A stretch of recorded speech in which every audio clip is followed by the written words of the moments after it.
So every once in a while, you get a special treat when you log into Star Citizen. Every once in a while, you log on to a server and there's missions.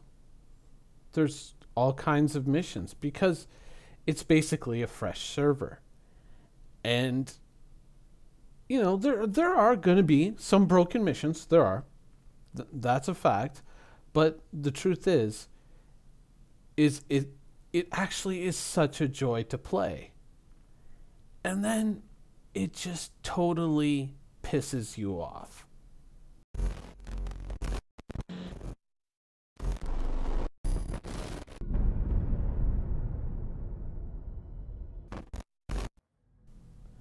Now, what do I mean by pissing you off?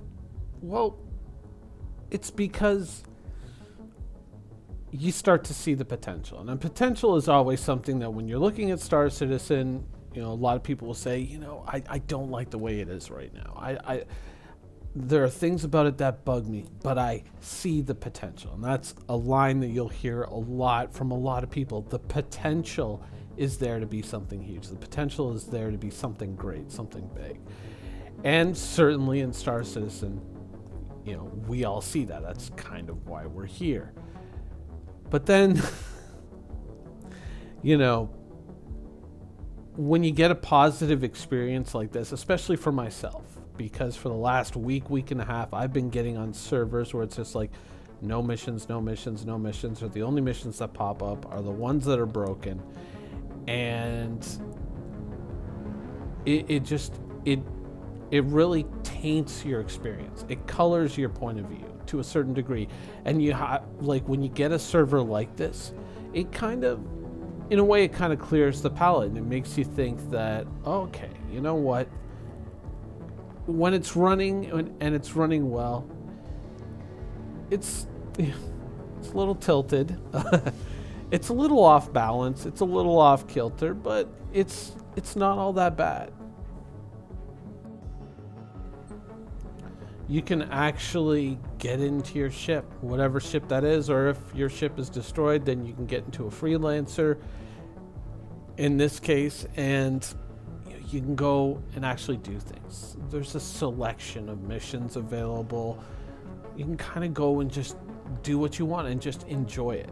And really, I mean, the way the game is right now, I think it's important to kind of dial up the things that you can enjoy, dial up the things that are rewarding experiences, that kind of reinforce the good ideas behind Star Citizen, and kind of build good feelings towards Star Citizen overall amongst the players. And when things are working like this, you certainly start to get into that mode. It's just when you get stuck on all these shitty servers again and again and again, it really kind of drags it down. And it really kind of makes it look bad. But at the same time, both of these are Star Citizen, right? You can see Star Citizen at its best, but unfortunately, more often than not, you seem to see Star Citizen at its worst, at its least reliable. And, I mean, we are going to see a bug right here. And this is a bug that we have seen on my videos before. I think just recently I made fun of this one where, oh, look, the objective is in the core of the planet. Or moon, in this case. Fantastic. That's just great. But unlike previous instances where this has happened, it doesn't matter because we have a wide array of missions to choose from. So we can say, oh, you know what, this one, let's go do that, let's go do the other thing. It doesn't matter. Okay, so we're going to get this thing from the wreck. It's worth, I guess, 460 UEC. There's the wreck. Okay. Let's go and select that as our destination. And let's go complete that mission instead. No big deal. Except, for some reason, I have a bug right now that won't let me set that destination. And once again, it's one of these super annoying bugs. Now, maybe the beacon is on the other side of the moon, but for some reason, because the way the map works, I can't really seem to zoom in enough that I can pick a closer orientation point to fly to. So eventually I just kind of say, oh, well, you know what? That's enough of this. F this mission. Let's move on. Now, of course, it's annoying. It's bothersome. You know, why isn't this fixed? But once again, we have a wide array of objectives that we can go after. So it's really not all that bad. Okay, a pickup and delivery mission. There you go. We got a destination. It works. We're back in business. It sucks, but you know what? Now we've got something to do. Now, what causes this? I don't know. I don't know the technical aspects behind it. I have been told, I have read that you know, when a server's been in play for a certain amount of time, you know, when players are doing things, blowing ships up, components are going everywhere, you know, all these new entities are being created in memory, something along that line, and that kind of bogs the server down over time. If that's it, if that's what causes it, I'm not sure. I mean, I think all of us generally have the sense that the longer we play on a server, the worse the performance gets.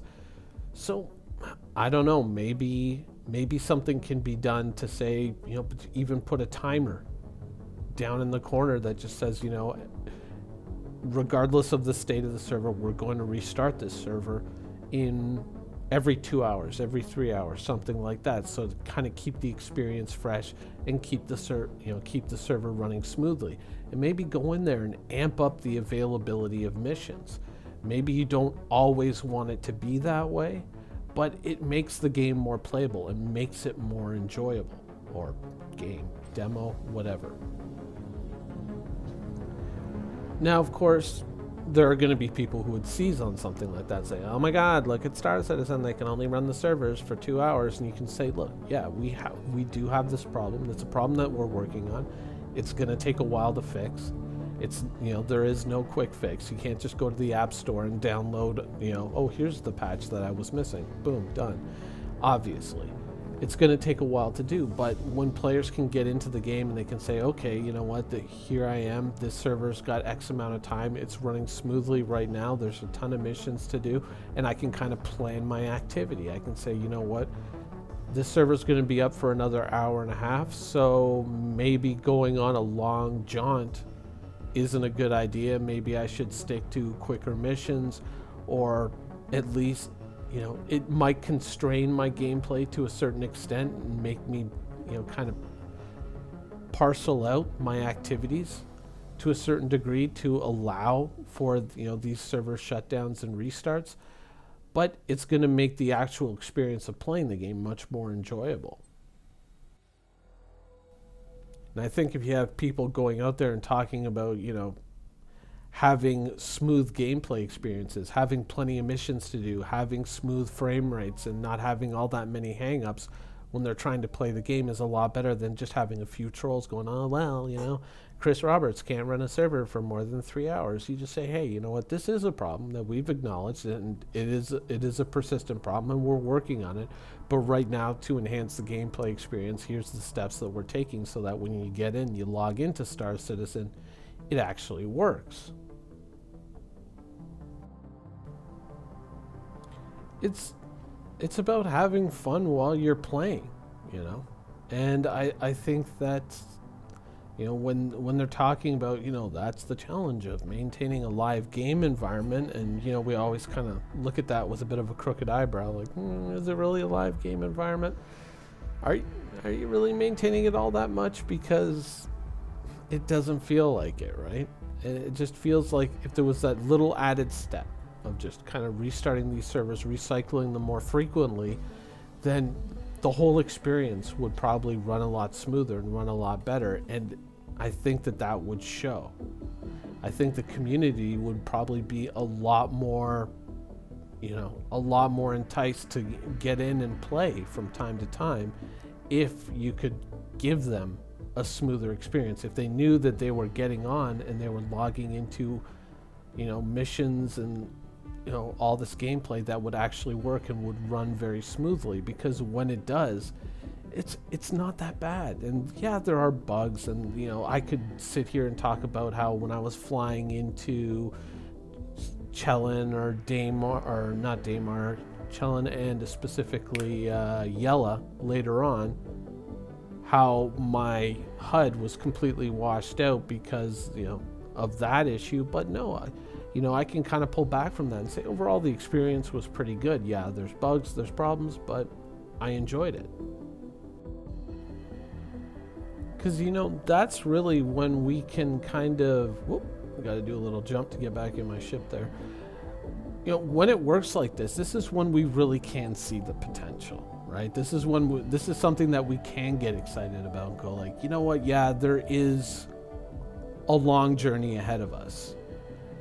But when it works like this, when everything runs, and yeah, we got the double mobiGlas bug, but in general, most of it is running quite well. Most of it is something that's really worth, playing, and something that you can get excited about. Now, of course, the footage that I'm showing you is condensed. I've condensed it to kind of give you the idea of the overall experience. And I think I was actually toying with, while I was putting this video together, I was actually toying with the idea of actually releasing the entirety. It's like about 50 minutes of gameplay. It's all high frame rate. It all works very, very well. And everything is just popping along. There was the occasional stutter. There was one, I think, moment when I was originally coming in on Yela here, where things kind of locked up, and I went, oh, no, things have been going so good. But then it settled down, and it kind of came back, and it all worked, and it was fun. And as a backer, this is the experience that I like. This is when I'm like, yeah, what, we have got so far to go still, but this made me happy. This was a genuinely enjoyable hour of gameplay. Or nearly an hour, and I had fun. And I think, I don't know, I mean, if the servers being up too long is one of the things that's causing this issue, maybe it's a good idea to cycle the servers a little bit more quickly to kind of keep the experience fresh and just cracking along and performing very well. As much as like a CitizenCon or a slick gameplay demo or trailer can be an effective marketing tool, I think because it's not so flashy, because it's not so in your face and out there getting a million views, it doesn't feel like it's an effective marketing tool. But all these streamers, all these YouTube videos, all these things, if you can deliver a much more stable experience to the people when they're playing, and not just the streamers and YouTubers, but beyond that to every player, if you can kind of keep the servers cracking along, even with the limitations and even with the bugs that we have right now, it's still, I think, it does a good job of advertising for the game and showing the potential that's there. So I don't know, maybe that's an idea that's kind of worth exploring.